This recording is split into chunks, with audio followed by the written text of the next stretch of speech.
Welcome back to Primetime News and a special welcome to those watching on onespotmedia.com.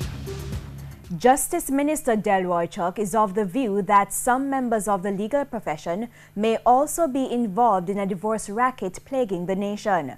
Despite ongoing investigations, there seems to be no end in sight to the fraudulent scheme. We have details in this report.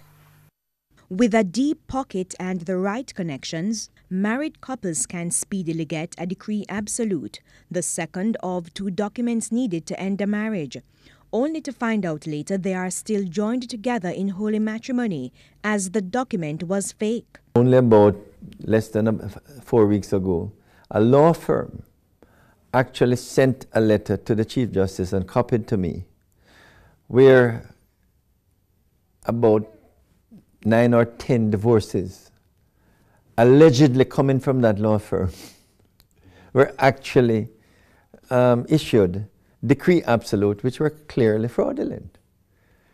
So although the law firm name is on the bottom of the decree absolute, the law firm had nothing to do with them. So why haven't the authorities been able to clamp down on the divorce racket which has been going on for years? In one instance, a decree absolute even had a signature appearing to be that of an acting judge, but that signature was also fake. So it means that there are some charlatans, in this, maybe attorneys or maybe paralegals, who have taken it upon themselves to hoodwink persons that they can do divorces for them. And that is why I've urged persons, if they have decree absolute, to please check to make sure that these are genuine.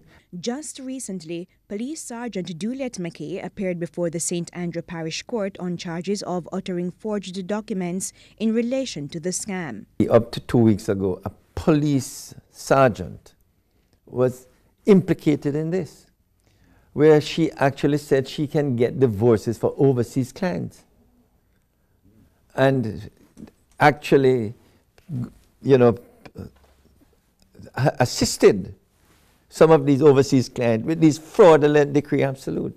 So this police sergeant was implicated, and to the best of my knowledge, that matter is before the courts. In the meantime, Justice Minister Delroy Chuck says over the past year, the courts have been able to settle probate and divorce matters in 6 months. And by the end of this year, the Chief Justice has promised that probate and matrimonial matters will be up to date, which would be fantastic. And to reduce the backlog of other cases before the courts, the aim is to have a clearance rate of over 100%. For every 100 cases that come in at any period, he would like a target of at least 130 cases to be disposed of, so that you're doing 30 more cases than actually come in. Not necessarily the 100 that come in, but those that are in the backlog.